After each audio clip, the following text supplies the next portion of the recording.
नमस्कार, मैं टेट पर आपका स्वागत है। झारखंड के इतिहास का जो सीरीज स्टार्ट किया गया था, उसी सीरीज़ को आगे बढ़ाते हुए आज झारखंड के इतिहास के तीसरे क्लास पर बात करने वाले हैं। इससे पहले 2 वीडियो अपलोड हो चुका है, आज लास्ट है। आइए क्लास की शुरुआत करते हैं और आज की क्लास का पहला प्रश्न लेते हैं। झारखंड क्षेत्र में सन 1859 से 1881 यानी कि 1859 से लेके 1881 ईस्वी के मध्य चला आंदोलन किस नाम से जाना जाता है? कह रहा है कि झारखंड क्षेत्र में 1859 से 1881 के मध्य कौन सा आंदोलन चला था? तो सरदारी आंदोलन। कौन सा आंदोलन? सरदारी आंदोलन। अगला प्रश्न है कि किसने अपनी पुस्तक द मुंडाज में सरदारी आंदोलन का उल्लेख किया है? इसका सीधा मतलब हुआ कि द मुंडाज पुस्तक के लेखक कौन हैं? तो एस.सी. रॉय। कौन है? एस.सी. रॉय। अगला प्रश्न है कि निम्न में से क्या सरदारी आंदोलन का उद्देश्य नहीं था? तो सरदारी आंदोलन का उद्देश्य क्या क्या था? बेगारी प्रथा की समाप्ति करना, जमींदारों को भगाना, भूमि प्रतिबंध को समाप्त करना। तो कह रहा है कि निम्न में से क्या सरदारी आंदोलन का उद्देश्य नहीं था? जाति प्रथा की समाप्ति? तो नहीं, जाति प्रथा की समाप्ति इस आंदोलन का उद्देश्य नहीं था।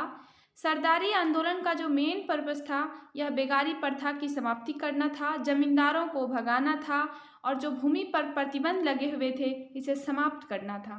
तो इसका सही आंसर हो जाएगा ऑप्शन ए। अगला प्रश्न है कि खरवार आंदोलन का नेतृत्व किसने किया था? तो खरवार आंदोलन का नेतृत्व भागीरथ मांझी ने किया था। किसने? भागीरथ मांझी ने।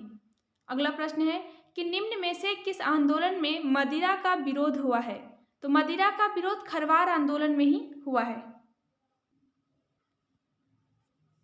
तो खरवार आंदोलन में मदिरा का विरोध हुआ था। किसका विद्रोह? किसका विरोध हुआ था? मदिरा का। तो सही आंसर हो जाएगा खरवार। खरवार आंदोलन के जो नेतृत्वकर्ता थे भागीरथ मांझी, इन्हें बाबा भी कहा जाता था। बाबा के नाम से जाने जाते हैं भागीरथ मांझी।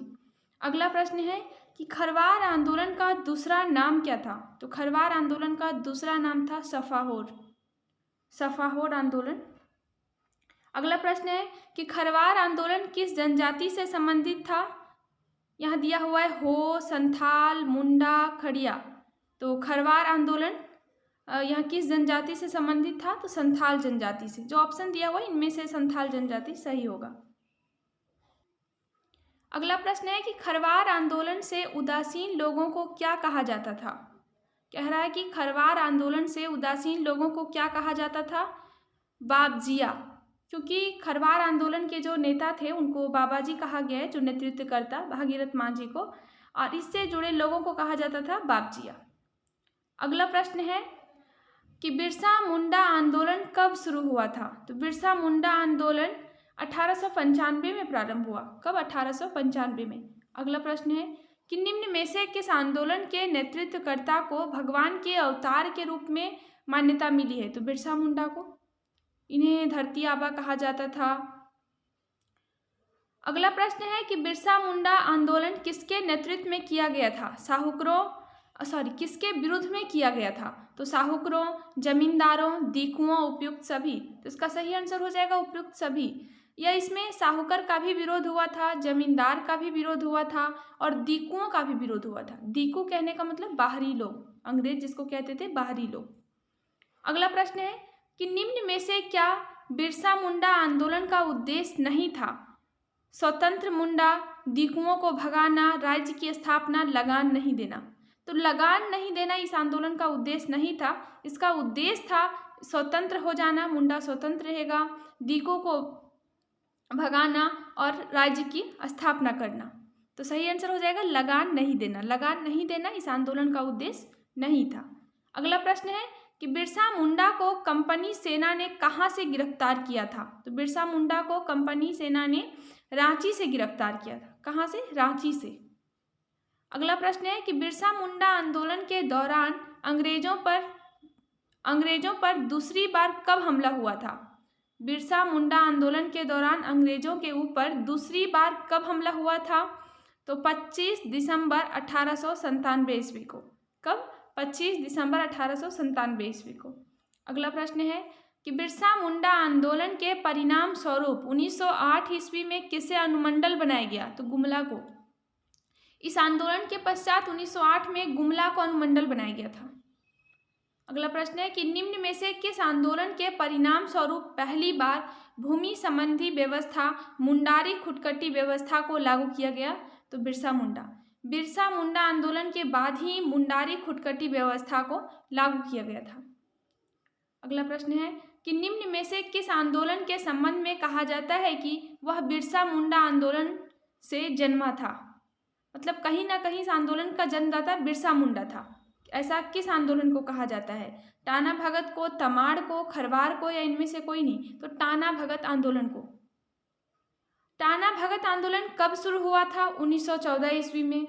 टाना भगत आंदोलन पूछ रहा है कि किस जनजाति की एक शाखा थी? तो उरांव जनजाति। किस जनजाति की? उरांव जनजाति की। अगला प्रश्न है कि जतरा भगत किस आंदोलन के नेतृत्व करता थे? तो टाना भगत। जतरा भगत किस आंदोलन के नेतृत्व करता थे? तो टाना भगत आंदोलन के। इसी में इन्होंने एक मतलब गीत के माध्यम से लोगों को जागरूक करने का प्रयास किया था कि ताना बाबा ताना भूतनी के ताना। अगला प्रश्न है कि निम्न में से किस आंदोलनकारियों ने महात्मा गांधी को राष्ट्रीय आंदोलन में अपना सहयोग दिया था? तो ताना भगत आंदोलन ने। किस आंदोलनकारियों ने? तो ताना भगत आंदोलनकारियों ने, जिसका नेतृत्वकर्ता कौन थे? मतलब कौन इसका नेतृत्व किए थे? तो जतरा भगत ने। अगला प्रश्न है कि 1857 का विद्रोह झारखंड के देवघर क्षेत्र के किस गांव से प्रारंभ हुआ? तो देवघर के रोहिणी गांव से। इसका सही आंसर हो जाएगा रोहिणी गांव। अगला प्रश्न है कि 1857 के विद्रोह के क्रम में सर्वप्रथम किस मेजर की हत्या की गई थी? तो 1857 के विद्रोह के क्रम में सर्वप्रथम मेजर लेस्ली की हत्या कर दी गई थी। किस मेजर की? मेजर लेस्ली की। अगला प्रश्न है कि रामगढ़ बटालियन का मुख्यालय कहाँ था? तो रांची में। रामगढ़ बटालियन का मुख्यालय रांची में स्थित था। अगला प्रश्न है कि 1857 के विद्रोह के दौरान सुरेंद्र शाही ने कहाँ से नेतृत्व किया था? कह रहा है कि 1857 के विद्रोह के दौरान सुरेंद्र शाही ने कहाँ से नेतृत्व किया था? तो हजारीबाग से। अगला प्रश्न है कि 1857 में रांची का कमिश्नर कौन था? तो 1857 में रांची का कमिश्नर डाल्टन था। कौन? डाल्टन। अगला प्रश्न है कि पलामू में किसने 1857 के विद्रोह का नेतृत्व किया? तो पलामू में 1857 के विद्रोह का नेतृत्व नीलांबर पीताम्बर ने किया था। किसने? नीलांबर पीताम्बर ने। ये दो भाई थे। अगला प्रश्न है कि 1857 के विद्रोह के दौरान अर्जुन सिंह ने कहाँ के विद्रोह का नेतृत्व किया?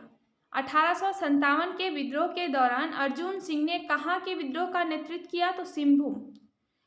देखिए पलामू क्षेत्र पूछेगा तो नीलांबर पीताम्बर हो जाएगा, और पूछेगा कि अर्जुन सिंह कहाँ से थे? तो सिंहभूम क्षेत्र से। अगला प्रश्न है कि झारखंड में मार्शल लॉ कब लागू किया गया था? मार्शल लॉ जो था यह 10 अगस्त 1857 को प्रारंभ किया गया था। कब? 1857 की क्रांति के समय 10 अगस्त को। अगला प्रश्न है कि रांची के निकट टैगोर हिल पर निम्न में से किसे फांसी दी गई थी? रांची के निकट टैगोर हिल में निम्न में से किसे फांसी दी गई थी? ऑप्शन दिया हुआ है नीलांबर पीताम्बर को, नादिर अली और कुर्बान अली को, पांडे गणपत राय और विश्वनाथ सहदेव को, या उमराव सिंह और शेख भिखारी को। तो उमराव सिंह और शेख भिखारी को यहाँ फांसी दिया गया था। सही आंसर हो जाएगा ऑप्शन ई। अगला प्रश्न है कि 1857 के विद्रोह के दौरान अंग्रेजों ने किस मंदिर की संपत्ति जब्त कर ली थी?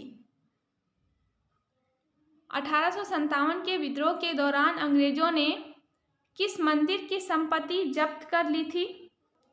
कौन सा मंदिर था यह?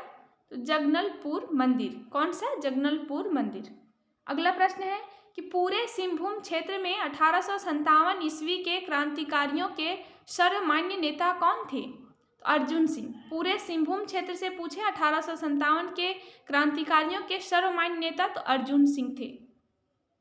अगला प्रश्न है कि निम्न में से किस नागवंशी शासक ने जनी शिकार प्रथा का प्रचलन शुरू किया था? जनी शिकार आप लोग जानते होंगे कि झारखंड के जनजातियों का एक पर्व है जो 12 साल में एक बार मनाया जाता है। और इसमें क्या होता है कि महिलाएं जाती हैं शिकार करने के लिए। क्या यह महिला शक्तिकरण के मतलब इसको दिखाया जाता है कि महिला का क्या पावर है, इसको दिखाया जाता है। और यह 12 वर्षों में एक बार मनाया जाता है। तो कह रहा है कि निम्न में से किस नागवंशी शासक ने जनी शिकार प्रथा का प्रचलन शुरू किया था? तो कंचन रॉय ने। किसने? कंचन रॉय ने। एक कौन थे? तो एक नागवंशी राजा थे। अगला प्रश्न है कि निम्न में से किस पलामू राजा ने मुगल फौज को पराजित कर सत्ता को पुनर्स्थापित किया? तो भागवत रॉय ने। निम्न में से किस पलामू राजा ने मुगल फौज को पराजित कर सत्ता को पुनर्स्थापित किया? तो भागवत राय ने। अगला प्रश्न है कि शाहजहां और पलामू नरेश प्रताप राय के बीच समझौता कब हुआ था? तो शाहजहां और पलामू के जो राजा थे प्रताप राय, इनके बीच समझौता 1644 ईस्वी को हुआ था। कब? 1644 को। अगला प्रश्न है कि 1692 ईस्वी में औरंगजेब और किस शासक के बीच समझौता हुआ था? तो औरंगजेब और राम शाह के बीच समझौता हुआ था 1692 में, 1692 ईस्वी में। अगला प्रश्न है कि चुआर विद्रोह कब प्रारंभ हुआ? चुआर विद्रोह 1769 में प्रारंभ हुआ था। कब? 1769 में। अगला प्रश्न है कि 1775 ईस्वी में पलामू, रामगढ़ एवं छोटा नागपुर के लिए सिविल कलेक्टर किसे नियुक्त किया गया था? तो एस.सी. विटली को। किसे? एस.सी. विटली को 1775 ईस्वी में पलामू, रामगढ़ और छोटा नागपुर के लिए सिविल कलेक्टर बनाया गया था। अगला प्रश्न है कि तिलका मांझी को भागलपुर में कब फांसी दी गई थी? तो तिलका मांझी को भागलपुर में 1785 ईस्वी में फांसी दे दी गई। अगला प्रश्न है कि जमींदारी पुलिस की शुरुआत कब हुई थी? तो जमींदारी पुलिस की शुरुआत 1806 ईस्वी में हुई थी। आगे देखिए, 1834 ईस्वी में ला अनुसंधान केंद्र की स्थापना कहाँ हुई थी? तो ला अनुसंधान केंद्र झारखंड में कहाँ है? नामकुम, रांची में। तो इसका सही आंसर हो जाएगा नामकुम। अगला प्रश्न है कि 1836 ईस्वी में निम्न में से किस जिले की स्थापना हुई? कह रहा है कि 1836 में निम्न में से किस जिले की स्थापना हुई? देखिए यहाँ 1836 नहीं 1833 होना चाहिए। 1833 में झारखंड का सबसे पुराना जिला और सबसे पहली बार यही बना हजारीबाग। तो 1836 नहीं 33 होना चाहिए, लेकिन बुक में 36 दिया हुआ है। तो ध्यान से देखिएगा कि एग्जाम में क्या देता है, लेकिन इसका सही आंसर 33 ही देना चाहिए, 33। अगला प्रश्न है कि कोल्हान क्षेत्र में विल्किंसन रूल कब लागू हुआ? तो कोल्हान क्षेत्र में विल्किंसन रूल 1837 ईस्वी में लागू हुआ था। कब? 1837 ईस्वी में। अगला प्रश्न है कि 1845 ईस्वी में किस धर्म का प्रवेश झारखंड में हुआ? तो 1845 ईस्वी में ईसाई धर्म का प्रवेश हुआ। किस धर्म का? ईसाई धर्म का। अगला प्रश्न है कि 1859 में झारखंड के किस क्षेत्र में सेल एंड रेंट लॉ लागू किया गया? कह रहा है कि 1859 में झारखंड के किस क्षेत्र में सेल एंड रेंट लॉ लागू किया गया था? तो छोटा नागपुर में। कहाँ? छोटा नागपुर में। अगला प्रश्न है कि किस नागवंशी शासक ने मुगलों के कैद से यानी जहांगीर के काल में छूटने के बाद राजधानी दोईसा में स्थापित कर यहाँ अनेक सुंदर आवासीय भवनों और मंदिरों का निर्माण करवाया? तो दोईसा राजधानी कौन बनाया था? अर्जुन शाह ने, जो एक नागवंशी राजा था। तो कह रहा है कि किस नागवंशी शासक ने मुगलों के कैद से छूटने के बाद राजधानी दोईसा को बनाया और यहाँ बहुत सुंदर सुंदर भवन और मंदिर बनवाया? तो इसका सही आंसर हो जाएगा दुर्जन शाह। अगला प्रश्न है कि पंचकोट के किले का निर्माण कराने वाले गोमुख राजा किस वंश से संबंधित थे? तो पंचकोट के किले का निर्माण कराने वाले गोमुख राजा गोवंशी थे। किस वंश के थे? गोवंशी। तो सही आंसर हो जाएगा सी। अगला प्रश्न है कि छोटा नागपुर पठारी भाग के किस हिस्से के मैदानी भाग को 24 का मैदान कहा जाता है? छोटा नागपुर पठारी भाग के किस हिस्से के मैदानी भाग को 24 का मैदान कहा जाता है? तो रांची के पठारी भाग को। किसे? रांची के पठारी भाग को। अगला प्रश्न है कि झारखंड के किस शहर में आड्रे हाउस यानी कि गवर्नर हाउस स्थित है? तो रांची में। सही आंसर हो जाएगा रांची। अगला प्रश्न है कि छोटा नागपुर उन्नति समाज का गठन कब हुआ था? तो छोटा नागपुर उन्नति समाज का गठन 1915 में हुआ था। कब? 1915 में। अगला प्रश्न है कि 1938 ईस्वी में किसके नेतृत्व में आदिवासी महासभा का गठन हुआ? तो आदिवासी महासभा का गठन इग्नेस बेक के नेतृत्व में हुआ था। किसके नेतृत्व में? इग्नेस बेक के नेतृत्व में। अगला प्रश्न है कि 1941 ईस्वी में ओल चेमेट नामक प्रवेशिका का प्रकाशन हुआ, इसका संबंध किस जनजाति से था? तो ओल चेमेट कह रहा है किस जनजाति से संबंधित था? तो यह संथाल जनजाति से। इसका सही आंसर हो जाएगा संथाल। अगला प्रश्न है कि ऑल इंडिया झारखंड पार्टी का गठन कब हुआ था? तो ऑल इंडिया झारखंड पार्टी का गठन 1947 ईस्वी में हुआ था। कब? 1947 ईस्वी में। अगला प्रश्न है कि निम्न में से किसके द्वारा यूनाइटेड झारखंड ब्लॉक का गठन किया गया था? निम्न में से किसके द्वारा यूनाइटेड झारखंड ब्लॉक का गठन किया गया था? इसका सही आंसर हो जाएगा जस्टिस रिचर्ड के द्वारा। अगला प्रश्न है कि निम्न में से किस जनजाति के बीच लाखों बोदरा का पुनर्जागरण आंदोलन हुआ था? किस जनजाति के बीच लाखों बोदरा का पुनर्जागरण आंदोलन हुआ था? तो हो जनजाति के बीच। इसका सही आंसर हो जाएगा हो। अगला प्रश्न है कि आदिवासी, एक सेकंड रुकिएगा, Adivasi socio education and cultural association का गठन कब हुआ था? Adivasi socio education and cultural association का गठन कब हुआ था? 1952 में। कब? 1952 में। अगला प्रश्न है कि कांग्रेस पार्टी में झारखंड पार्टी का विलय कब हुआ? कह रहा है कि कांग्रेस पार्टी में झारखंड पार्टी का विलय कब हुआ, मतलब कि कांग्रेस पार्टी में कब झारखंड पार्टी जाके मिल गई? तो 1963 में। कब? 1963 में। अगला प्रश्न है कि अखिल भारतीय आदिवासी विकास परिषद का गठन कब हुआ था? तो अखिल भारतीय आदिवासी विकास परिषद का गठन 1966 में हुआ था। होल झारखंड पार्टी का गठन कब हुआ था? 1968 में। कब? 1968 में। अगला प्रश्न है कि 1969 में किस समाज द्वारा शिवाजी समाज का गठन हुआ था? तो कुर्मी समाज द्वारा। किसके द्वारा? कुर्मी समाज द्वारा शिवाजी समाज का गठन हुआ था 1969 में। होल झारखंड पार्टी तो 1968 में। और अखिल भारतीय आदिवासी विकास परिषद पूछेगा तो 1966 में। अगला प्रश्न है कि सोनोत संथाल समाज का गठन कब हुआ था? तो सोनोत संथाल समाज का गठन 1970 में हुआ था। आगे देखिएगा, मार्क्सवादी समन्वय का गठन किसके द्वारा हुआ था? एक के राय के द्वारा। किसके द्वारा? एक के राय। अगला प्रश्न है कि निम्न में से किसके नेतृत्व में 1973 ईस्वी में झारखंड मुक्ति मोर्चा का गठन हुआ था? तो विनोद बिहारी महतो के नेतृत्व में। किसके नेतृत्व में झारखंड मुक्ति मोर्चा का गठन हुआ? विनोद बिहारी महतो। अगला प्रश्न है कि संथाल परगना स्वशासी विकास प्राधिकरण का गठन कब हुआ था? तो संथाल परगना स्वशासी विकास प्राधिकरण का गठन 1981 में हुआ था, 1981 में। अगला प्रश्न है कि आदिवासी हो समाज महासभा की स्थापना कब हुई थी? तो आदिवासी हो समाज महासभा की स्थापना 1985 में हुई थी। कब? 1985 में।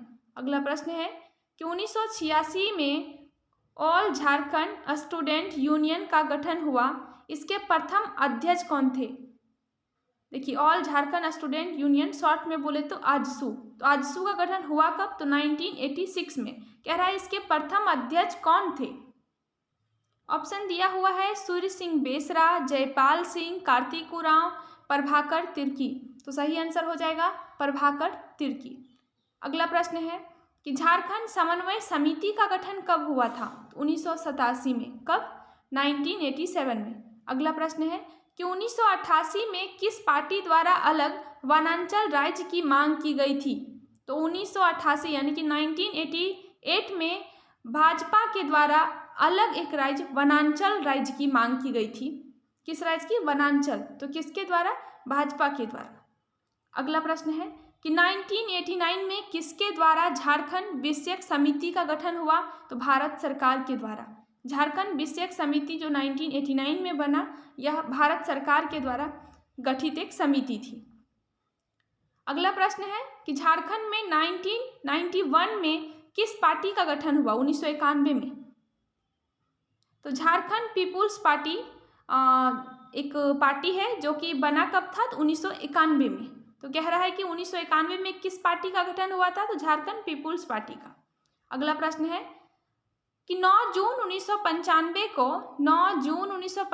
को झारखंड केंद्रीय स्वायत्त परिषद का गठन हुआ, इसके प्रथम अध्यक्ष कौन बने थे? तो झारखंड क्षेत्रीय स्वायत्त परिषद का गठन कब हुआ था पूछ सकता है एग्जाम में? तो 9 जून 1995 को, और इसके प्रथम अध्यक्ष शिबू सोरेन थे। कौन? शिबू सोरेन। अगला प्रश्न है कि बिरसा मुंडा का जन्म स्थल उलिहातू किस जिले में है? तो बिरसा मुंडा का जन्म स्थल उलिहातू खूंटी जिले में है। अगला प्रश्न है कि नागवंशी राजाओं द्वारा निर्मित किला डोईसागढ़ वर्तमान में किस जिले में है? तो डोईसागढ़ गुमला में है, वर्तमान में गुमला में स्थित है। तो सही आंसर हो जाएगा गुमला। अगला प्रश्न है कि एक मान्यता के अनुसार मुंडा जनजाति का झारखंड में प्रवेश के क्रम में किस जनजाति के साथ संघर्ष हुआ था? तो असुर जनजाति के साथ संघर्ष हुआ था। कह रहा है कि एक मान्यता के अनुसार मुंडा जनजाति का झारखंड में प्रवेश के क्रम में किस जनजाति के साथ संघर्ष हुआ? तो असुर के साथ। सही आंसर हो जाएगा ऑप्शन ए। अगला प्रश्न है कि मुंडा जनजाति के लोग अपने समाधि स्थल को क्या कहते हैं? तो मुंडा जनजाति के लोग अपने समाधि स्थल को शासन कहते हैं। मुंडा जनजाति में खूंट का तात्पर्य क्या होता है? खूंट का मतलब होता है वंश या परिवार। तो सही आंसर हो जाएगा परिवार। अगला प्रश्न है कि मुंडा समुदाय में गांवों के समूह को क्या कहा जाता है? तो मुंडा समुदाय में गांवों के समूह को पढ़ा कहा जाता है। निम्न में से कौन मुंडा शासन व्यवस्था में प्रशासनिक अधिकारी नहीं होता? पांडे, कर्ता, लाल, महतो। तो महतो नहीं होता है, जबकि पांडे भी होते हैं, कर्ता भी होता है, लाल भी होता है। तो पांडे, कर्ता, लाल 3 अधिकारी हैं, 3 प्रशासनिक अधिकारी हैं मुंडा शासन व्यवस्था का, इसमें महतो नहीं होता है। अगला प्रश्न है कि मानकी किस जनजाति समुदाय की प्रशासनिक व्यवस्था का अंग है? तो मानकी मुंडा जनजाति की ही प्रशासनिक व्यवस्था का अंग है। अगला प्रश्न है कि प्रथम शताब्दी में मुंडाओं की राज व्यवस्था किसे हस्तांतरित हुई? तो नागवंशियों को। प्रथम शताब्दी में मुंडाओं की जो राज व्यवस्था हस्तांतरित कर दिया गया, नागवंशियों को हस्तांतरित हुई। अगला प्रश्न है कि नागवंशी राजाओं ने किसे कर वसूलने का आदेश दिया था? तो भूईहर को। किसे कर वसूलने का आदेश दिया था? भूईहर को। अगला प्रश्न है कि 1616 ईस्वी में कर ना दे पाने के कारण किस राजा को ग्वालियर किले में कैद रखा गया था? दुर्जन साल को, जिसे दुर्जन शाह की उपाधि जिसे दुर्जन साल की उपाधि मिली थी। और यह कौन था? तो जो जहांगीर के समय इसे ही कैद किया गया था। और रखा कहाँ गया इसको कैदी में, मतलब कैद करके? तो ग्वालियर के किले में। अगला प्रश्न है कि किस शासक द्वारा सर्वप्रथम नागवंशी राजाओं से नजराना मांगा गया था? तो किस शासक द्वारा? मुगल के द्वारा, मराठा के द्वारा, अंग्रेज द्वारा या पाल द्वारा? तो मुगल के द्वारा। अगला प्रश्न है कि माझी शासन व्यवस्था किस जनजाति से संबंधित है? तो माझी शासन व्यवस्था संथाल जनजाति से संबंधित है। किससे? संथाल से। अगला प्रश्न है कि संथालों में माझी शासन व्यवस्था किस जनजाति से प्राप्त की है? तो संथालों ने माझी शासन व्यवस्था सोरिया पहाड़िया से प्राप्त की है। अगला प्रश्न है कि माझी शासन व्यवस्था में कौन माझी की सहायता नहीं करता? गिरी, कोतवाल, भंडारी, लाल। तो गिरी भी करता है, कोतवाल भी करता है, भंडारी करता है, यहाँ लाल कोई नहीं होता है, तो लाल नहीं करता है। अगला प्रश्न है कि माझी शासन व्यवस्था में ग्राम पंचायत द्वारा निम्न में से किस विषय पर निर्णय नहीं लिए जाते हैं? यौन अपराध, तलाक, चोरी, हत्या। तो हत्या संबंधी कोई भी विषय हो तो ग्राम पंचायत इस पर कोई निर्णय नहीं ले सकती है। अगला प्रश्न है कि माझी शासन व्यवस्था में 70 से 80 गांवों के प्रधान को क्या कहा जाता है? तो सरदार। माझी शासन व्यवस्था में 70 से 80 गांवों के प्रधान को सरदार कहा जाता है। अगला प्रश्न है कि संथाल समुदाय में श्रम एवं विवाह के अवसर पर किसकी सलाह को महत्वपूर्ण माना जाता है? तो जोग मांझी। संथाल समुदाय में श्रम एवं विवाह के अवसर पर किसकी सलाह को महत्वपूर्ण माना जाता है? तो जोग मांझी की सलाह को। अगला प्रश्न है कि माझी शासन व्यवस्था में माझी की अनुपस्थिति में उसके कार्य किसके द्वारा संपन्न किए जाते हैं? माझी शासन व्यवस्था में माझी की अनुपस्थिति में उसके कार्य किसके द्वारा संपन्न कराए जाते हैं? तो प्राणिक। कौन होगा इसका सही आंसर? क्या होगा? प्राणिक। यानी कि माझी की अनुपस्थिति में उसका कार्य कौन करता है? तो प्राणिक। अगला प्रश्न है कि संथाल समुदाय में भगदो प्रजा शब्द किसके लिए प्रयोग किया गया है? तो वरिष्ठ सज्जन, गांव के जो वरिष्ठ बड़े बुजुर्ग होते थे उन्हीं को कहा गया है भगदो प्रजा। अगला प्रश्न है कितने गांवों को मिलाकर एक परगना बनता है? 15 से 20 गांव। कितना? 15 से 20 गांव। अगला प्रश्न है कि बिटलाहा किस जनजाति समाज का सबसे कठोर दंड है? तो संथाल जनजाति का। अगला प्रश्न है कि ढोकलो सोहोर किस समुदाय से संबंधित शासन व्यवस्था है? तो खड़िया। खड़िया जनजाति की जो शासन व्यवस्था है इसे ही कहा जाता है ढोकलो सोहोर शासन व्यवस्था। निम्न में से कौन ढोकलो सोहोर शासन व्यवस्था का संचालक है? तो करटाहा। कौन? करटाहा। अगला प्रश्न है कि खड़िया समुदाय में जो व्यक्ति गांव के पर्व त्योहार में पूजा पाठ करता है उसे क्या कहते हैं? तो खड़िया समुदाय में जो व्यक्ति गांव के पूजा पाठ करवाता है गांव के पर्व त्योहार में इसे पाहन कहा जाता है। क्या? पाहन। अगला प्रश्न है ढोकलो सोहोर का कार्यकाल कितने वर्षों के लिए होता है? तो ढोकलो सोहोर का कार्यकाल 3 वर्षों के लिए होता है। निम्न में से कौन खड़िया राजा का सलाहकार होता है? तो दीवान। खड़िया राजा का सलाहकार दीवान होता है। अगला प्रश्न है, यहाँ देवान लिखा हुआ है, देवान या दीवान। अगला प्रश्न है कि खड़िया राजा के खजांची को क्या कहा जाता है?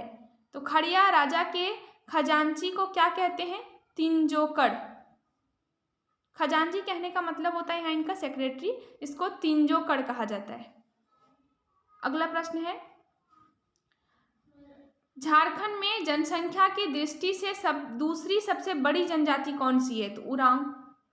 अगला प्रश्न है कि जंगल साफ कर खेत बनाने वाले को क्या कहा जाता है? भूईहर। उरांव समुदाय में धार्मिक कृतज्ञों के संपादन कौन करता है? कह रहा है कि उरांव जनजाति में धर्म के मामले में सारा धार्मिक कार्य कौन करता है? पाहन। इसका सही आंसर हो जाएगा पाहन। अगला प्रश्न है कि निम्न में से कौन उरांव समुदाय में गांव का मुखिया होता है? तो उरांव समुदाय में गांव का मुखिया महतो होता है। अगला प्रश्न है कि किस समुदाय की यह प्रमुख युक्ति है कि पाहन गांव को बनाता है, महतो गांव को चलाता है? पाहन गांव को बनाता है और महतो गांव को चलाता है। तो उरांव जनजाति के लोग ऐसा कहते हैं। दूध भैया गांव प्रथा का प्रचलन किस समुदाय में है? तो दूध भैया गांव प्रथा का प्रचलन उरांव जनजाति में है। अगला प्रश्न है कि मानकी मुंडा शासन व्यवस्था किस जनजाति से संबंधित है? तो मानकी मुंडा शासन व्यवस्था हो जनजाति से जुड़ा हुआ है। कह रहा है निम्न में से किस जनजाति में डायन प्रथा पाई जाती है? तो हो जनजाति। अगला प्रश्न है कि हो जनजाति का ग्राम प्रमुख किस नाम से जाना जाता है? तो मुंडा। हो जनजाति का जो गांव का प्रमुख रहता है इसे मुंडा कहा गया है। अगला प्रश्न है कि हो जनजाति शासन व्यवस्था में ग्राम प्रधान के सहायक को क्या कहते हैं? तो हो जनजाति शासन व्यवस्था में ग्राम प्रधान के सहायक को डाकुआ कहा जाता है। अगला प्रश्न है कि निम्न में से किसके द्वारा कोल्हान की मानकी मुंडा व्यवस्था को मान्यता दी गई? निम्न में से किसके द्वारा कोल्हान की मानकी मुंडा व्यवस्था को मान्यता दी गई? तो थॉमस विल्किंसन के द्वारा। किसके द्वारा? तो थॉमस विल्किंसन के द्वारा। अगला प्रश्न है कि निम्न में से कौन असूर पंचायत के अधिकारी नहीं होते? बैगा, गोड़ाइत, पुजार, कोतवाल। तो बैगा होते हैं, गोड़ाइत भी होता है, पुजार भी होता है, कोतवाल नहीं होता। तो सही आंसर हो जाएगा कोतवाल। अगला प्रश्न है कि असूर जनजाति व्यवस्था में संदेश वाहक का कार्य कौन करता है? तो गोड़ाइत। असूर जनजाति व्यवस्था में संदेश वाहक का कार्य कौन करता है? गोड़ाइत। अगला प्रश्न है कि असूर सामुदायिक परिषद का संचालन कौन होता है? तो असूर सामुदायिक परिषद का संचालन नायक करता है। कौन? नायक। अगला प्रश्न है कि बथुड़ी जनजाति अपने ग्राम प्रधान को क्या कहते हैं? तो प्रधान। बथुड़ी जनजाति अपने ग्राम प्रधान के प्रधान को ग्राम प्रधान जो होता है उसे प्रधानी कहा जाता है बथुड़ी जनजाति में। अगला प्रश्न है कि किस जनजाति के जातीय संगठन के प्रमुख को देहरी कहा जाता है? तो बथुड़ी। ध्यान से देखिए क्या लिखा हुआ है कि किस जनजाति के जातीय संगठन के प्रमुख को, मतलब इनका जो अपना एक जो कास्ट का संगठन होता है, जो जाति का संगठन होता है, इसके प्रमुख को देहरी कहते हैं और ग्राम प्रधान को ही लोग क्या कहते हैं? प्रधान। अगला प्रश्न है कि किस जनजाति के लोग अपने ग्राम प्रधान को ओहदार कहते हैं? तो बेदिया जनजाति। बेदिया जनजाति के लोग अपने ग्राम प्रधान को ओहदार कहते हैं। अगला प्रश्न है कि मादी एवं गादी किस जनजाति के ग्राम प्रधान होते हैं? तो बिंझिया। मादी एवं गादी किस जनजाति के ग्राम प्रधान होते हैं? तो बिंझिया जनजाति के। बेसरा एवं धावक जनजाति से संबंधित पंचायत अधिकारी कौन है? तो बेसरा एवं धावक जो है यह एक पंचायत अधिकारी है और किस जनजाति का? तो बिरजिया जनजाति का। तो सही आंसर हो जाएगा बिरजिया। अगला प्रश्न है कि नाये किस जनजाति का प्रमुख होता है? तो नाये बिरहोर जनजाति का प्रमुख होता है। अगला प्रश्न है कि निम्न में से कौन बिरहोर जनजाति के ग्राम प्रधान का सहायक होता है? तो दिगुआर। निम्न में से कौन बिरहोर जनजाति के ग्राम प्रधान का सहायक होता है? तो दिगुआर। अगला प्रश्न है बैगा जनजाति का ग्राम प्रधान कौन होता है? तो बैगा जनजाति का ग्राम प्रधान मुकद्दम होता है। अगला प्रश्न है कि सयाना एवं सीखे किस जनजाति के ग्राम प्रधान के सहायक हैं? तो बैगा। बैगा जनजाति का ग्राम प्रधान कौन होता है? तो मुकद्दम। और इस मुकद्दम के जो सहायक होते हैं उन्हें सयाना एवं सीखे कहा जाता है। क्या? सयाना एवं सीखे। अगला प्रश्न है निम्न में से कौन बैगा समुदाय में संदेश वाहक का कार्य करता है? तो चारीदार। निम्न में से कौन बैगा समुदाय में संदेश वाहक का कार्य करता है? तो चारीदार। अगला प्रश्न है कि चुहाड़ किस जनजाति का उपनाम है? उपनाम था। तो भूमि जनजाति का। भूमि जनजाति को ही चुहाड़ कहा जाता था, जो अंग्रेजों के द्वारा दिया गया एक नाम है। अगला प्रश्न है कि किस जनजाति के जिला प्रधान को सभापति कहा जाता है? तो चेरो जनजाति के जिला प्रधान को सभापति कहा जाता है। अगला प्रश्न है कि पांड्रे किस जनजाति की प्रशासनिक व्यवस्था का अंग है? तो पांड्रे चिकबड़ाई जनजाति की प्रशासनिक व्यवस्था का अंग है। किसका? चिकबड़ाई। अगला प्रश्न है कि गोंड जनजाति के ग्राम प्रधान को क्या कहा जाता है? तो गोंड जनजाति के ग्राम प्रधान को सयाना कहा जाता है। क्या? सयाना। अगला प्रश्न है कि मालिक किस जनजाति के ग्राम प्रमुख को कहा जाता है? तो करमाली। किस जनजाति के ग्राम प्रमुख को मालिक कहा जाता है? तो करमाली जनजाति के। अगला प्रश्न है कि किस जनजाति में जटिल समस्याओं को सुलझाने के लिए परगना स्तर पर सत गवैया पंचायत बैठती है? तो करमाली। करमाली जनजाति में क्या होता है कि जटिल समस्या को सुलझाने के लिए परगना स्तर पर सत गवैया पंचायत बैठती है। अगला प्रश्न है कि कंवर जनजाति के ग्राम पंचायत का संचालन कौन करता है? तो पटेल। अगला प्रश्न है कि किस जनजाति में यह प्रथा है कि गांव का वरिष्ठ एवं योग्य व्यक्ति गांव का मुखिया होगा? तो खरवार जनजाति में।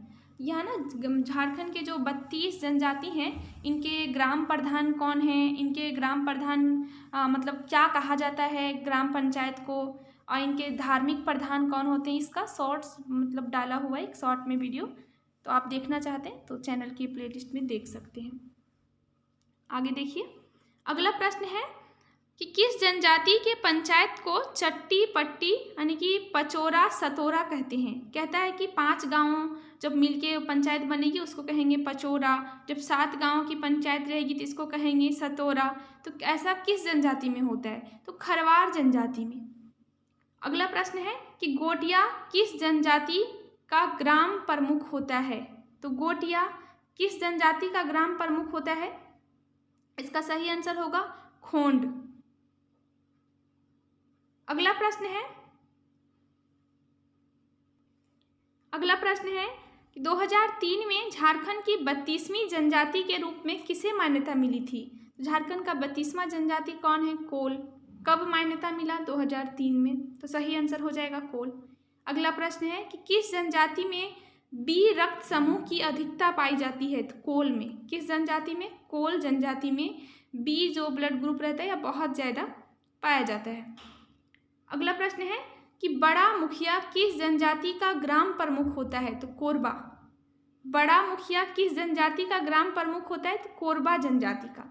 तो सही आंसर हो जाएगा कोरबा।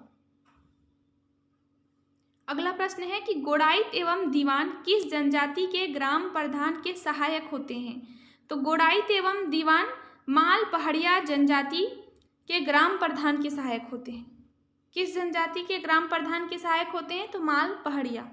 अगला प्रश्न है कि भैयारी एवं जाति गोड़ किस समुदाय के जाति पंचायत है? भैयारी एवं जाति गोड़ किस समुदाय के जाति पंचायत है? तो पहरिया जनजाति जो है, ये जो पहरिया समुदाय है,